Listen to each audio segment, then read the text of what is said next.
Cara, como é que eu faço aqui para entrar na internet?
Aqui já conectou, eu acho que o professor Daniel está reconectando aqui.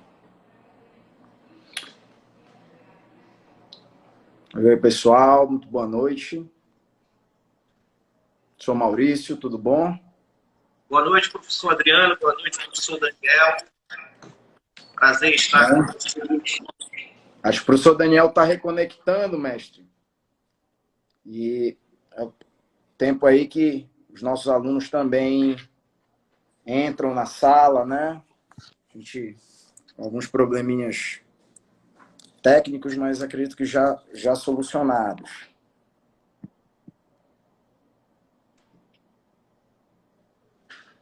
Boa noite a todos aí. Romário, Stephanie, Cláudia.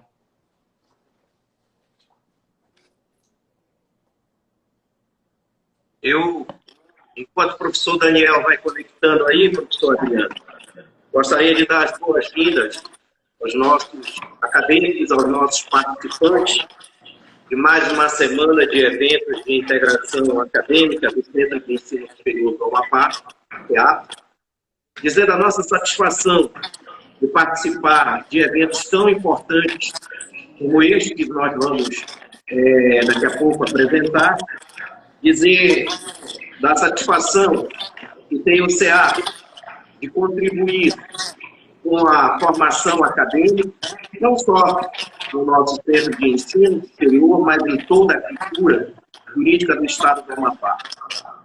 O desafio é grande para que a gente possa trazer mestres tão renomados quanto o professor Daniel Amorim Assunção Neves, para debater um assunto de vital importância para todos nós, e o tema hoje será a primazia do julgamento do mérito, aqui lastreadas pelo artigo 4º e 6º do Código de Processo Civil.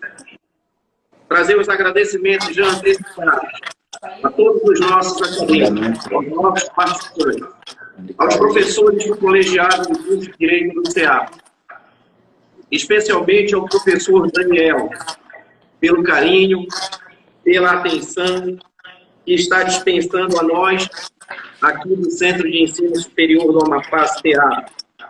Agradecer à professora Aline Isadora, coordenadora do curso de Direito do CEAP, pela oportunidade que está nos proporcionando, dentro deste evento de integração acadêmica, contar com o professor Daniel Neves.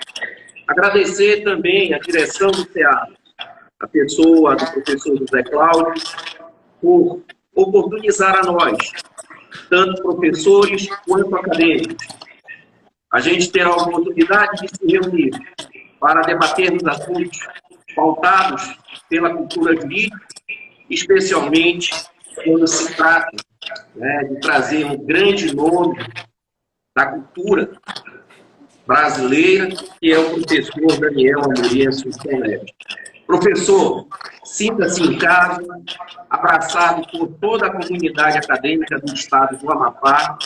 Um grande prazer tê-lo conosco para que a gente possa dividir nesta noite conhecimentos e informações, mas principalmente extrair do seu conhecimento, da sua visão jurídica, dos seus ensinamentos, que com certeza farão e acrescentarão muito mais dentro da nossa vivência acadêmica e jurídica. Então, professor, gostaria de já lhe dar as boas-vindas, professor Adriano, há pouco já estava começando a fazer este agradecimento quando deu aí um probleminha, mas já está restabelecido o sinal. Então, sinta-se abraçado por nós, seja muito bem-vindo ao Centro de Ensino Superior do Estado do Amapá, o CEA.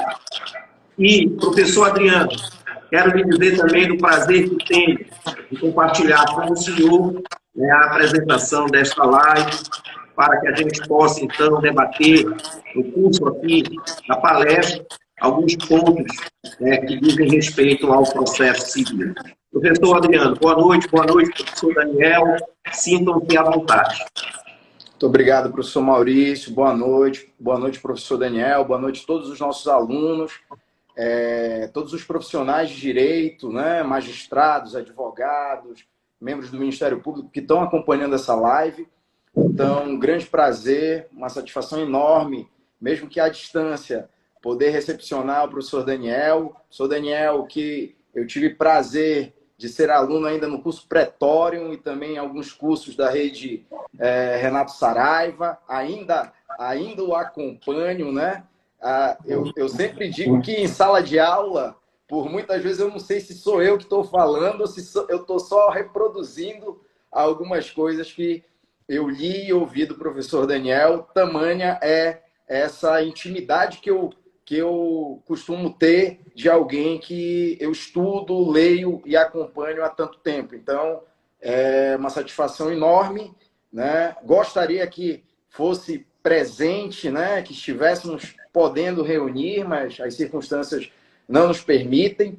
Trouxe, inclusive, aqui um velho companheiro dessa empreitada de estudos, uma das obras aqui recomendadas a nossos alunos sempre, desde os semestres iniciais do curso de Direito, né? Quando adentram aí no estudo do processo civil, da teoria geral do processo civil, Manual de Direito Processual Civil, volume único do professor Daniel Amorim Assunção Neves, um livro que reúne uma linguagem, uma didática excelente, e nossos alunos vão ter esse prazer aí de poder ouvir um pouco o professor Daniel, ouvir aí as suas colocações acerca do nosso tema, um tema aí de grande relevo, um tema extremamente atual, trazido aí com as inovações do Código de Processo Civil de 2015, mas que já remontam a algum tempo aí de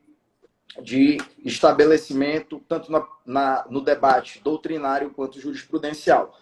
Só fazendo uma breve apresentação do professor Daniel. O professor Daniel Amorim é mestre e doutor em Direito Processual Civil pela PUC, é professor de carreiras jurídicas, é palestrante, e, acima de tudo, é um dos pensadores jurídicos da atualidade, com grande inserção, com grande opinião sobre as temáticas que envolvem o direito processual civil e todas as ramificações que envolvem, né, a aplicação do direito processual. Então, professor Daniel, seja muito bem-vindo, fique à vontade. Tivemos aí um breve atraso, mas sei que a espera vai ser justificada, tá bom? Ah, perfeito. Obrigado, professor Adriano, pela apresentação, pelas carinhosas palavras. Obrigado à professora Isis, né, que estabeleceu o contato para que a gente pudesse organizar esse evento hoje.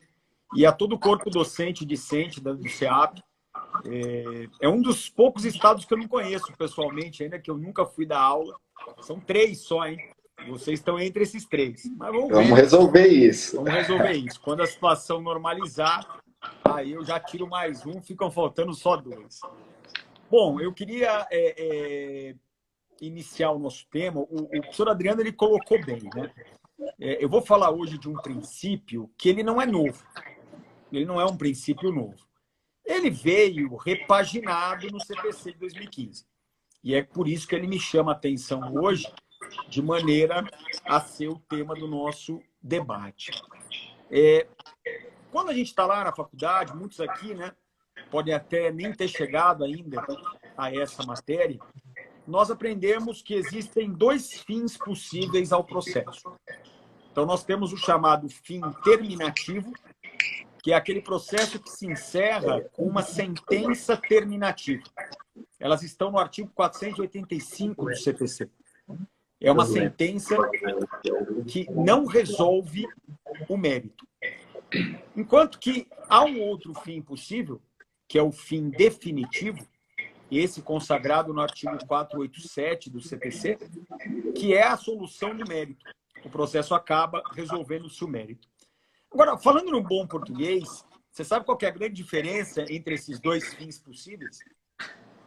A grande diferença é que o fim definitivo, ele resolve o problema. O problema que motivou o autor a procurar o judiciário.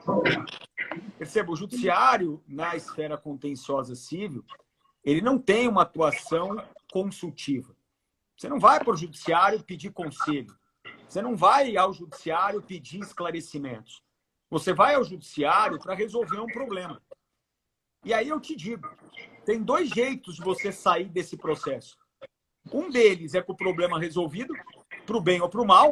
É claro que você não vai ganhar todas. E outra forma é você entrar e sair do judiciário da mesma forma. Você vai sair do mesmo jeito que você entrou. Você entrou com um problema, não resolveu e sai com o mesmo problema. Então, quando eu digo que o princípio da primazia no julgamento do mérito é um princípio intuitivo, o que eu quero, na verdade, convencer as pessoas é de que o processo ele foi criado para ser julgado no mérito. Porque o processo ele é um instrumento, ele é uma ferramenta de solução de problemas. É claro que a gente pode dar, né, aquela jurisdicionalizada no termo, né? Em vez de falar problema, a gente fala crise jurídica, fica chique demais. Mas aí pega o aluno do 2º semestre, 3º semestre, e ele vai dizer, ai meu Deus, será que... O que é crise jurídica? É um problema. É um problema, sabe? Você tem um problema com o seu vizinho, você tem um problema com a sua mulher, você tem um problema porque não te paga o empréstimo que você fez, você tem um problema porque você quer se livrar de um contrato que você está vinculado e você acha que ele é abusivo. É para resolver problema que o judiciário exige. Então, é óbvio que quando você vai ao judiciário, a expectativa é de que o problema seja resolvido. Não à toa, né, o professor Cândido Dinamarco, quando trata da decisão terminativa, ele a chama de decisão atípica. Ele fala, olha, há um fim anômalo para o processo. Há um fim anormal. Há um fim atípico. E que fim atípico é esse, Daniel? É justamente a decisão terminativa. Então, o processo ele é feito para que o mérito seja julgado. Mas nem sempre isso vai acontecer, Daniel. Eu sei. Existem processos que têm vícios formais tão graves, existem processos que têm problemas formais tão sérios, que eles realmente não viabilizam o julgamento do mérito. Faz parte. Tanto faz parte que nós temos um artigo no CPC destinado a isso. Agora, fazer parte não significa institucionalizar. Aceitar a decisão terminativa não significa que ela é bem vista, ela é bem querida, ela é admissível quando for possível a alternativa a ela, que é a decisão de mérito. Então, o princípio da primazia no julgamento do mérito, ele tenta... Por que eu gosto desse princípio? Eu dou aula há 20 anos. e há 22 anos eu sou advogado do contencioso civil. Eu costumo dizer que eu sou mais advogado do que professor. Comecei antes, pelo menos. E isso me moldou a imaginar a ciência processual sempre sob uma ótica muito pragmática. Eu não consigo pensar no processo civil se não for para resolver problemas práticos, se não for para facilitar o trabalho dos operadores do direito.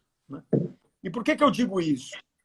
Eu digo isso porque quando eu penso no princípio da primazia no julgamento do mérito, eu vejo um princípio voltado mais para o judiciário. É um princípio que busca, na verdade, mudar uma cultura do judiciário, que é justamente a cultura de, diante de qualquer vício formal, extinguir o processo sem resolver o mérito. E aí, o princípio, ele tenta dialogar com o nosso judiciário no seguinte sentido. Excelência, deixe a sentença terminativa apenas para aquelas hipóteses em que realmente não for possível a prolação da decisão de mérito.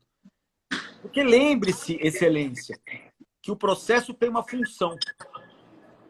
No dia que se reuniram e inventaram esse tal processo, inventaram o processo como instrumento para resolver o problema. Então, faça o máximo, excelência, para que esse problema seja resolvido. Então, para mim, é intuitivo. É intuitivo. E se nada disso que eu disse até agora te impressionou, eu trago um argumento econômico. Hoje está muito em moda, né, falar sobre a análise econômica do direito, a influência econômica do direito. Então, eu vou te trazer um fator econômico que eu acho que pode te alegrar de alguma maneira. Sabemos que a sentença terminativa ela não produz coisa julgada material. Isso significa que é admitida a repropositura da ação. Ainda que, observando aquelas condições do 486, parágrafo 1º, a repropositura é, em regra, admissível. Então, vamos pensar juntos aqui. Você aí que está no início da faculdade ainda, para você que até já está formado. Se você vai no judiciário buscar um problema e o judiciário não resolve esse problema, e você pode voltar ao judiciário para tentar resolvê-lo, você vai voltar? É provável que sim. É provável que sim. Eu tentei uma vez, não consegui o que eu queria. Posso tentar de novo? Pode tentar de novo. Então, vamos tentar de novo. Né? Paga. Só que isso tem um custo. E perceba, é um custo generalizado. Daniel, o advogado vai ter que ser pago de novo, né? Provavelmente. E as custas também, provavelmente. Mas, além de ser mais custoso para o autor, é mais caro para o judiciário. Porque o judiciário vai estar com 2 processos para resolver o mesmo problema. Então, é uma questão econômica. Não é mais adequado, sob a perspectiva econômica, que você resolva logo o problema nesse primeiro processo? Porque se você fizer isso, você tem a coisa julgada material, e com a coisa julgada material, acabou. Fecha o caixão, né? Como se diz, o preto vira branco, o quadrado vira redondo, embora não seja bem assim, né? Com a tal da relativização. Mas aí já é outra palestra. Outro tema. Deixa para lá, que aí já vai vir mais confusão. Então, perceba, há um caráter intuitivo no princípio, porque o processo foi feito para julgar o mérito, para resolver o problema. E quando isso não acontece, ele não cumpriu o seu papel. Há o aspecto econômico, me parece também bastante evidente. E como o professor Adriano ele colocou bem, esse princípio não foi criado com o Código de 73, com o Código de 2015. Na verdade, esse princípio, na minha percepção, ele nasce com a própria criação do conceito de jurisdição.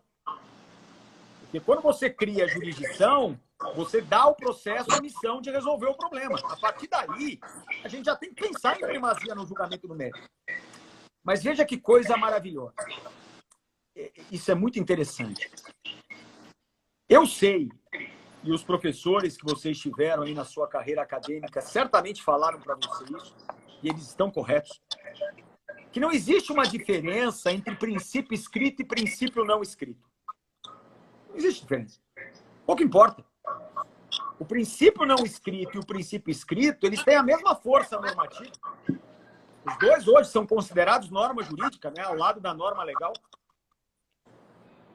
Só que, na prática, no dia a dia, ter o princípio escrito numa norma legal é outra conversa. É outra conversa. Então, a mudança do status de um princípio de não escrito para escrito é muito importante. E eu vou provar isso aqui para vocês agora. E vou provar começando por uma meia-culpa. Uma meia-culpa. Em que sentido? Eu tenho um manual de processo civil que o senhor Adriano mostrou aí. Ele está na 13ª edição. Quer dizer que ele nasce no Código de 73 e passa para o Código de 2015. Não vou nem comentar o trabalho do inferno que deu para fazer essa virada. Mas tudo bem. Perguntem para mim se o meu código hoje, lá onde eu trato dos princípios, e sabe aqueles princípios tradicionais? Fundamentação, contraditório, publicidade. Perguntem para mim se há lá hoje um subtópico do princípio da primazia do julgamento do mérito. Existe. Existe. Agora me perguntem se esse tópico existia nas edições da vigência do Código 73. Não existia. E perceba, não é porque eu negava a existência desse princípio. É apenas porque eu não considerava esse princípio tão relevante a ponto de merecer um tópico próprio. É isso. Mas aí o legislador, em 2015, vem e consagra esse princípio expressamente no artigo 4º. E na hora que ele faz isso, as coisas mudam completamente. E sabe por quê, Adriano? Não fui só eu que fiz essa inclusão, não. Eu sei de muito doutrinador que também fez a mesma coisa. Não vou falar, porque eu não vou entregar ninguém. Já me entreguei. Já me entreguei. Né? Você sabia, Adriano, que depois do Código 2015, nós já temos, que eu saiba, 3 dissertações de mestrado versando sobre o princípio da primazia no julgamento do mérito? E, Daniel, quantas a gente tinha na vigência do Código 73? Nenhum. Nenhum. Você quer mais um dado? É tudo dado empírico, perceba. É tudo dado empírico. Se você fizer uma busca no STJ, faça uma busca lá e coloque princípio E, primazia E, julgamento E, mérito. Vai lá. Ah, Daniel, eu fiz aqui, ó, deu uns 20 e poucos julgados. Isso. Me diga quantos desses julgados que tratam especificamente desse tema são com aplicação do Código 73. Ah, quer dizer, então, que ninguém aplicava, Daniel, no Código 73? Não aplicava, mas nem usava esse nome, não tinha essa cultura. Os julgados que começam a falar em primazia do julgamento do mérito é tudo aplicando o Código 2015. Então muda, viu? Muda demais, é uma coisa sensacional. Só que tem um problema. Tem um problema, Daniel? Tem um problema. Eu tô naquela pegada pragmática, hein? Não sei se é porque é sexta-noite, não sei o que está acontecendo. Ou é a minha cultura mesmo, pragmática. Daniel, é legal ter um princípio previsto na lei, né? É legal, é bacana. Mas às vezes também não adianta nada, hein, Daniel? É verdade. É verdade, porque o código vai lá e fala assim, olha, todos têm direito à resolução do mérito. Massa, massa. Maravilha. Que maravilha. Mas aí você começa a se perguntar o seguinte, o legislador, você tem de alguma forma como objetivar esse princípio? Como assim objetivar princípio, Daniel? Que história é essa, então? Tem algum jeito de você criar regras legais que concretizem o princípio? Porque a partir do momento que você cria essas regras legais concretizando o princípio, fica muito mais fácil para o operador do direito. O operador do direito consegue muito mais facilmente arguir numa peça, conversar com o juiz. Porque, vamos ser sinceros, Hoje, se o operador conhece o texto da lei, já é uma glória. É uma glória. Porque a maioria nem isso. Então, aquela história, Daniel, mas não precisa. Deixa o código prever o princípio, que a doutrina se ocupa em objetivar ele para situações concretas. Mas quantos leem essa doutrina? Quantos têm conhecimento desses trabalhos doutrinários? Pouquíssimos. Vamos ser sinceros. Pouquíssimos. Então, a circunstância de ter uma regra expressa, dizendo, juiz, faça isso. O seu dever é fazer isso. Tendo essa regra se inspirado no princípio da primazia do julgamento do mérito, é ótimo. E o Código fez isso, Daniel? Fez. Fez. Então, o Código de Processo Civil 2015, muito mais importante que prever no artigo 4º o princípio da primazia do julgamento do mérito, muito mais importante, foi a objetivação em regras legais. Como é que isso aconteceu, Daniel? Então, vamos lá. Vamos lá. Agora vai ficar bom. Agora que a coisa vai vir. Agora o pau vai comer no salgado. Eu tenho uma forma de prestigiar a primazia no julgamento do mérito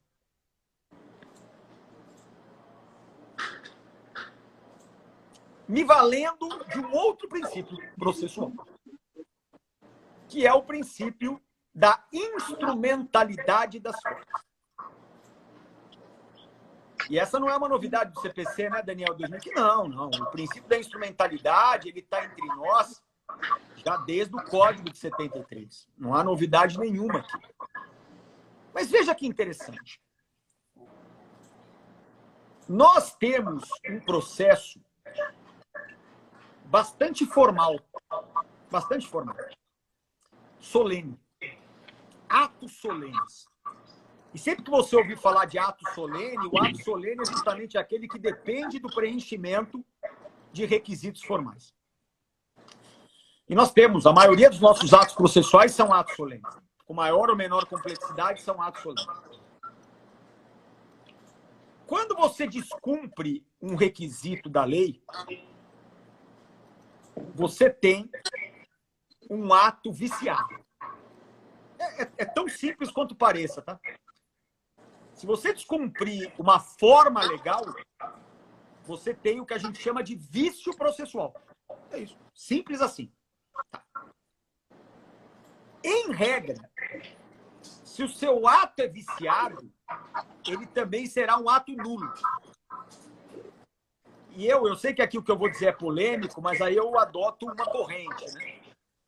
Eu encaro a nulidade como uma sanção processual. Eu gosto da ideia, né?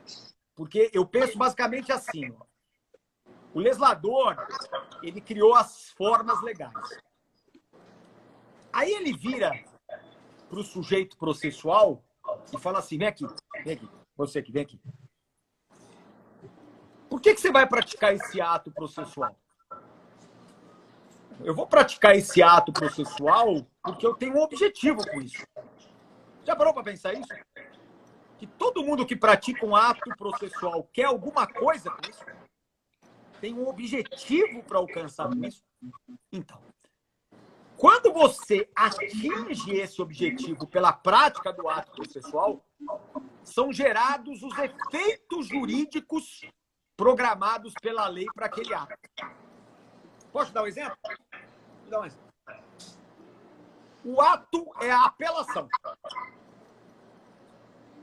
Qual é o objetivo da parte ao apelar de uma sentença? Ou é reformar ou é anular a sentença.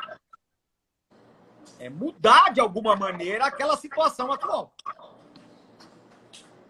Quando eu recorro com a apelação, eu tenho o tal efeito obstativo. Ou seja, é obstado o trânsito em julgado da sentença. A sentença não transita em julgado porque eu interpus o meu recurso. Perceba, não é o que eu quero. Eu não quero obstar o trânsito em julgado, eu quero mudar a sentença. Mas, ao atingir o objetivo, que é apelar, é gerado esse efeito obstativo. Pois é. Aí o legislador, ele chega, te chama assim de canto, fala, vem aqui, vem aqui. Você está vendo esses requisitos formais do ato que eu criei? Estou vendo sim. Então ele vai vir com uma proposta no melhor estilo, quem quer rir tem que fazer rir. Ele fala assim, olha, se você cumprir os requisitos formais que eu criei, eu te garanto, eu, legislador, te garanto que você vai atingir o objetivo pretendido e os efeitos programados por lei serão gerados. E aí eu queria chamar muita atenção, principalmente dos acadêmicos, que o formalismo, a formalidade processual, ela não é um mal em si. Pelo contrário. Pelo contrário. A formalidade é uma garantia. É uma garantia contra arbitrariedades judiciárias. Porque se o legislador deixou eu fazer daquele jeito, não há juiz que possa dizer que eu fiz errado. Não há. Então é aquela história, meu amigo, faz como eu estou mandando que eu te consagro, não é isso? Vai na minha que eu te consagro. É isso. Ou seja, se você me respeitar e fizer como eu mandei, meu amigo, é só alegria para você. Só que a mesma mão que acaricia é a mão que castiga. Porque o legislador, ao mesmo tempo, na hora que está acabando essa conversa amigável, ele vira e fala assim, mas tem uma coisa, hein? O quê? O quê? Se você descumprir a minha formalidade, eu não vou gostar. Você está me desrespeitando. Você está fazendo diferente do que eu mandei você fazer. Então, eu vou te dar uma sanção. Eu vou te sancionar por esse comportamento. E que sanção é essa? A nulidade. A nulidade. E adivinha, o ato nulo é justamente o ato incapaz de gerar efeitos. Então você pratica um ato viciado que não gera os efeitos programados pela lei. É isso. É isso. O princípio da instrumentalidade das formas, ele entra nessa correlação entre vício e nulidade. Porque ele aparece e diz assim, espera um pouco aí. Segura um pouco. Eu quero fazer 2 perguntas aqui. Pois não? Pode perguntar. Primeira pergunta. O ato, mesmo viciado, por ele, se atingiu o objetivo pretendido? Ou seja, havia uma regra de que eu teria que sair de Santos, aqui litoral de São Paulo, e ir a Lisboa, Santos, Lisboa, de navio. Então, percebe? Qual era o objetivo? Chegar em Lisboa. Qual que era a forma regulamentada? Navio, via marítima. O que eu fiz? Eu peguei um avião e cheguei em Lisboa. Ou seja, eu fiz da forma que deveria ter sido feita? Não, não fiz. Mas o objetivo foi cumprido? Foi cumprido. O objetivo não era chegar em Lisboa? Você não chegou em Lisboa? Então tá feito. Então essa é a primeira pergunta que você tem que fazer. O ato, apesar de viciado, ele permite o atingimento do objetivo? Sim. Segunda pergunta. Esse ato viciado, ele gerou prejuízo ao processo? Ele gerou prejuízo à parte contrária? Então vamos pegar o meu exemplo de Lisboa. Louco para ir, né? Louco. O que você ia fazer em Lisboa, Daniel? Eu ia dar uma palestra. Você chegou a tempo de dar essa palestra? Cheguei a tempo. Eu percebo, não houve nenhum prejuízo para o evento eu ter mudado o meu meio de transporte. Daniel, ficou mais barato ou mais caro? Porque eu quero ver para o organizador também, né? Ficou mais barato que o navio. Então também não teve prejuízo para o organizador. Resultado, eu cumpri o objetivo da viagem sem gerar prejuízo para ninguém. É essa a pergunta que você vai fazer. Esse ato viciado, ele gerou prejuízo para a parte contrária? Não, não gerou. E para o processo? Também não. Pronto. Você tem o que eu quero. Um ato viciado que não gera prejuízo e um ato viciado pelo qual se atinge o objetivo. Se você conseguir conjugar esses dois fatores, mesmo o seu ato sendo viciado, ele não vai ser nulo. O que significa dizer que ele gerará efeitos como se válido fosse. Ele não é válido, hein? Ele não é válido. Ele é um ato viciado. Mas ele vai gerar os efeitos como se válido fosse. Daniel, mistura os dois princípios agora. Eu vou misturar os dois princípios dando um exemplo real. Real.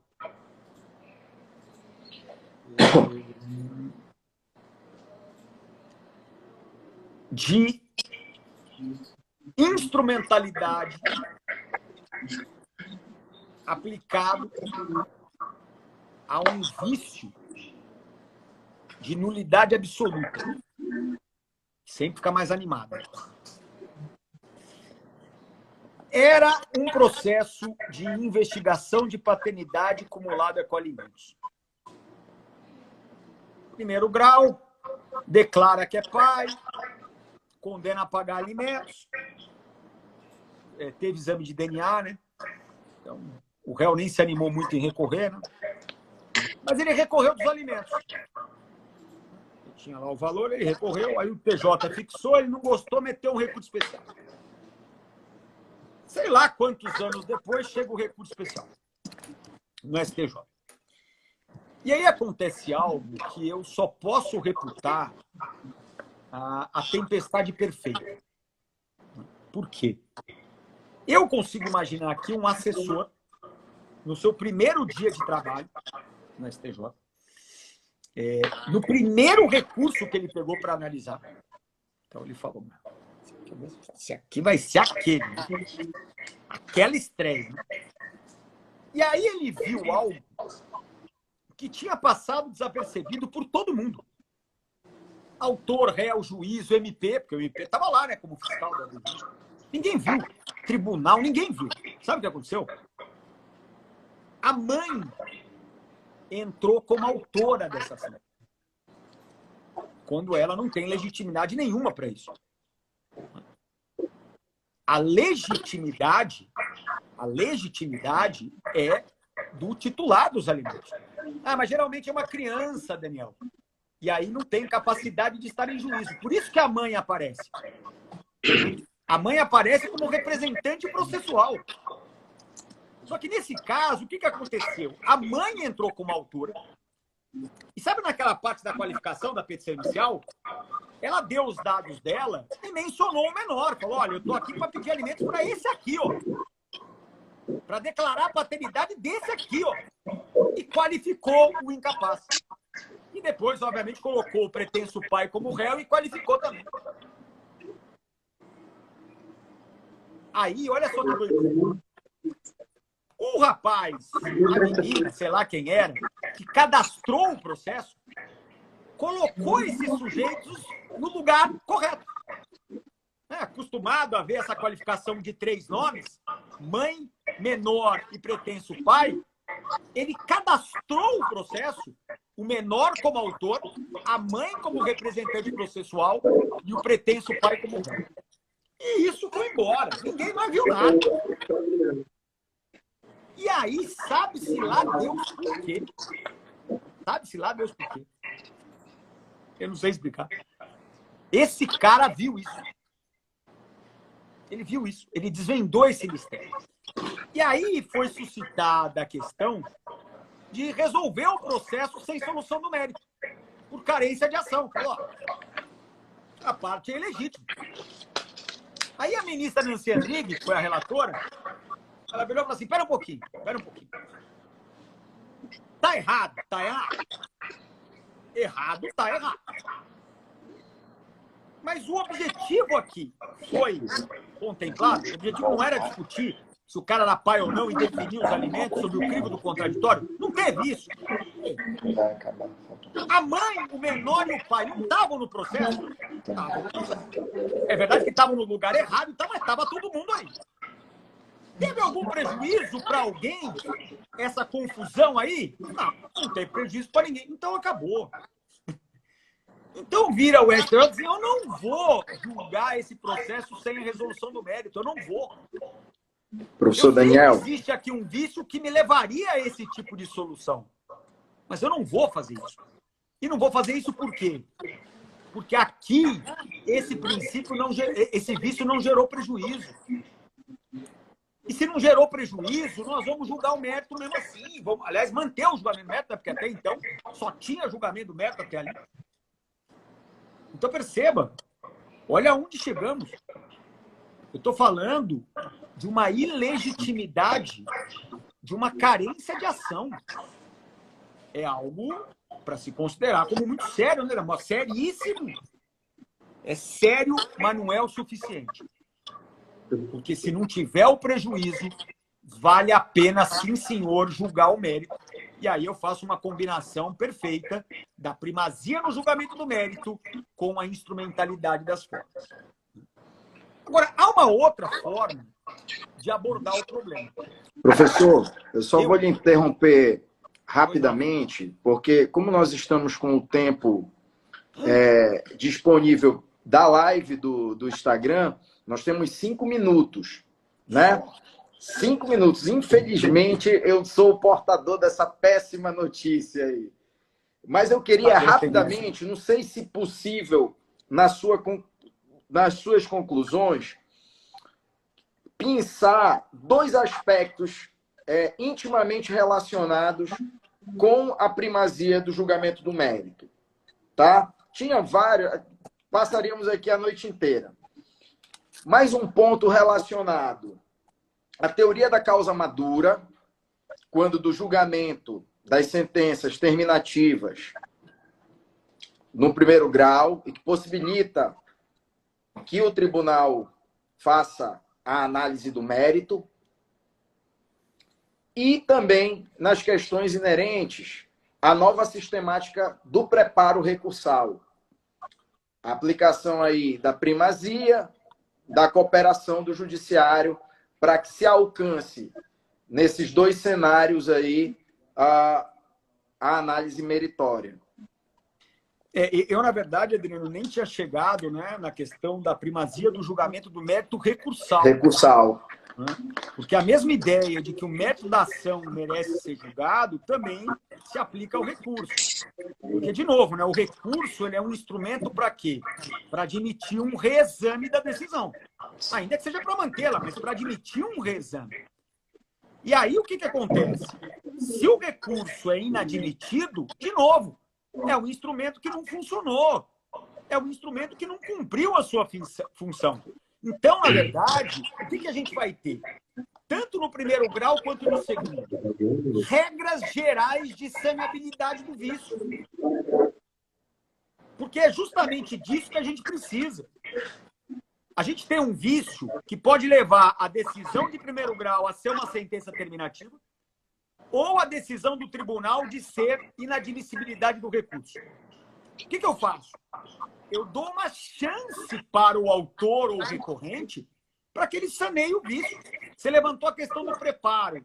Poxa, o sujeito não recolheu o preparo. Vem a lei e diz, recolhe em dobro que está tudo certo. E por que não? Qual o problema? Daniel, eu errei a guia do preparo, eu troquei o número do código, meu Deus! Na vigência do Código 73, parecia que você tinha matado a mãe do juiz. Né? Só faltava te agredirem na rua. Deserção automática. Não, deserção e cuspe na cara. Né? A próxima vez que você aparecer no fórum, já tinha um cuspe na Vai cair, cara né? reservado. Parecia que você tinha crucificado Jesus. Pô, um vício vício vagabundo desse, totalmente sanável, o legislador vem e fala, meu amigo, chama aí o recorrente e dá 5 dias para ele. Esse é o espírito da primazia do julgamento do mérito. Professor Daniel.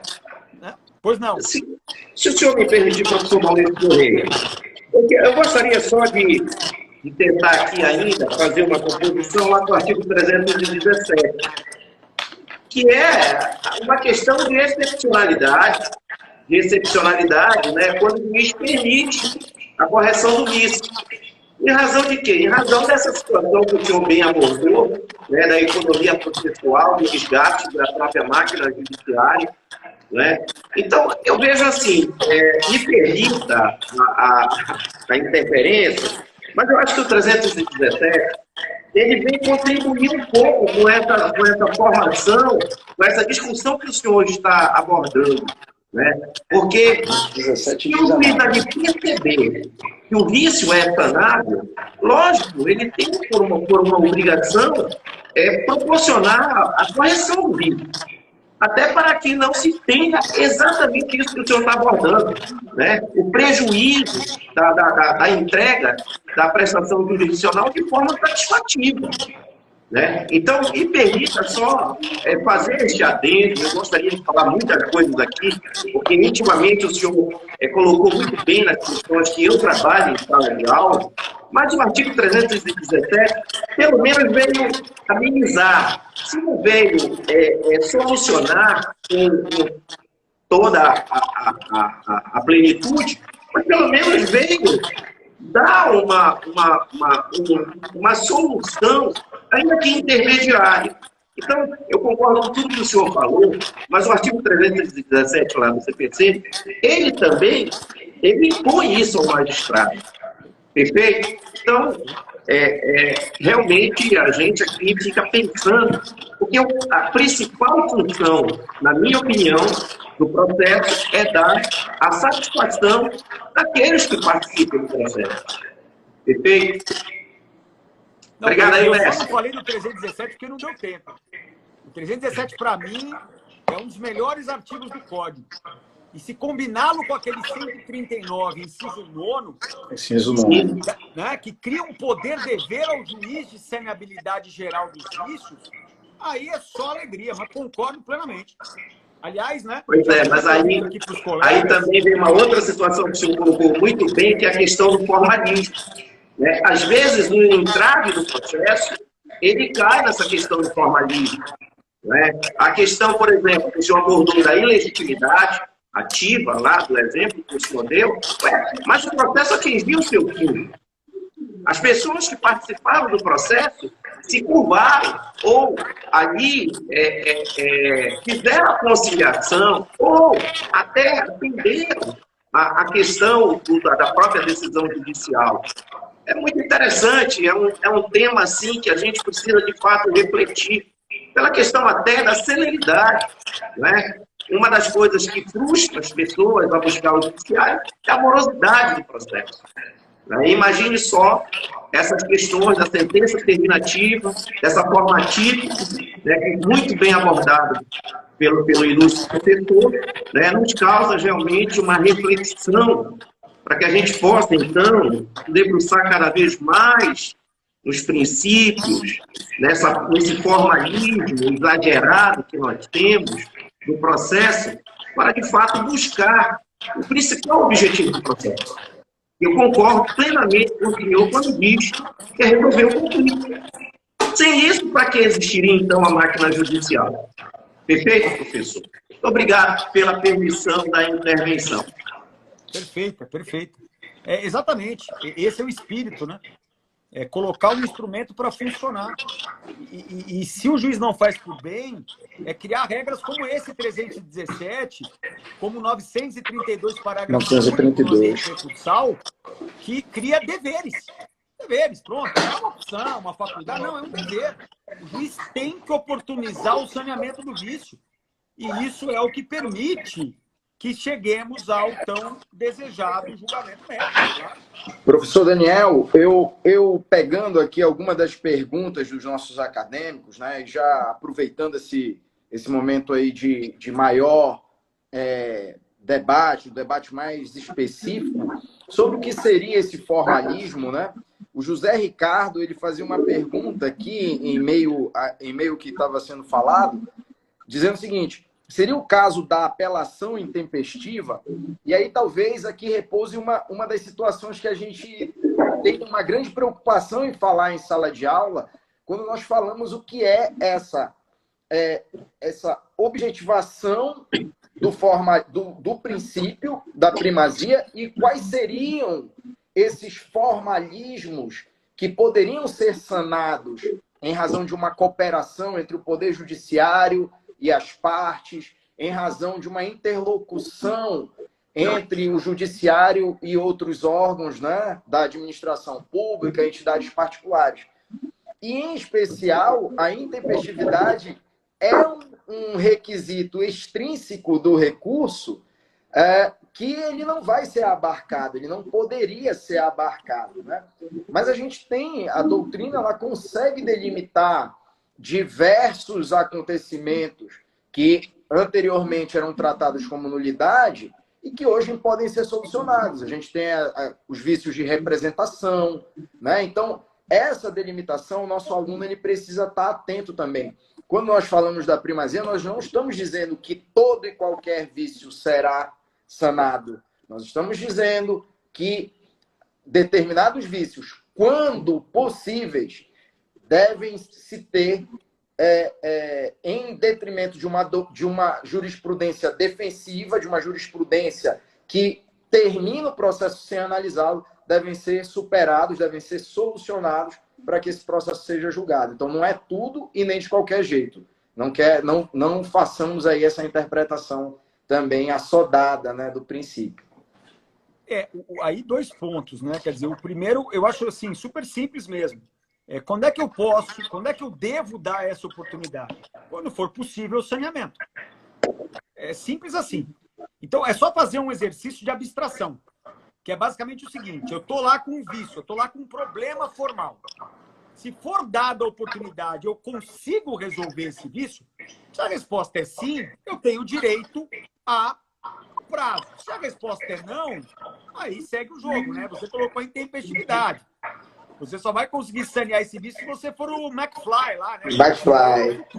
Porque você não tem uma máquina do tempo para sanear esse vício, né? E o outro aspecto que também eu acho interessante é a consciência que o STJ já nos impôs, que não vai ficar te dando sucessivas oportunidades para sanear o vício. Exato. Né? A gente já tem um precedente do STJ dizendo o seguinte: olha, eu te dou uma chance, aproveite.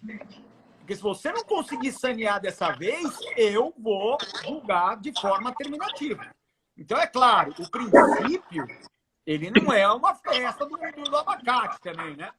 Quer dizer, não é o paternalismo extremo, né? Ó, tenta uma vez, não deu, tenta de novo. Não, tenta mais, não. Aí não, né? Aí é pai ensinando criança a andar de bicicleta, né? Não é advogado atuando em juízo, né? Vamos ser sinceros. Professor, precisamos encerrar, infelizmente. É uma grata satisfação contar com a sua companhia nessa noite de sexta-feira. Professor Maurício também. Muito obrigado aos nossos acadêmicos, muito obrigado a todos que participaram. Chegamos até aí quase 500 participantes na nossa live. Tenho certeza que ainda vamos ter outros tantos. E uma grata satisfação, um enorme prazer. Espero que futuramente possamos tê-lo aqui presencialmente. Vamos eliminar aí essas 3 cidades do Brasil que faltam, né? O Macapá vai entrar na rota. Vamos bater aquela foto bonita lá no Equador, com um pé no hemisfério norte e um pé no hemisfério sul, para ter aí nas memórias. E muito obrigado, professor, pelo seu brilhantismo, inteligência, tá? Coerência e a forma simples, educada, gentil com que o senhor trata o processo civil e que encanta a todos nós, tá? Deixo aqui o meu grande abraço. Né? Passo aí para o meu colega, professor Maurício, também, para ele fazer as suas considerações. Em nome do FEAP, professor, nós agradecemos a sua gentileza numa sexta-feira à noite, mas tenha certeza, professor, que as suas palavras, o seu discernimento, aumentaram a cultura jurídica, proporcionaram a nós um momento de reflexão extremamente positivo e que, como professor, como processualista, eu sempre digo, o processo ele é o instrumento para se resolver conflitos. Né? Os óbices que o senhor bem apontou, eles devem ser superados. Então, só resta mesmo, professor, agradecer, dizer ao senhor o prazer que nós tivemos no CEA, né, essa acolhida que o senhor nos deu, e desejar a todos que participaram da live saúde, né, e que a gente possa, em um futuro muito próximo, professor, ter pessoalmente aqui no CEA. Será uma honra para nós, para a coordenação, para a direção, para o corpo docente e discente do CEA, tê-lo aqui num evento acadêmico. Muito obrigado, uma boa noite e saúde a todos. Valeu, gente. Obrigado. Obrigado. De abraços.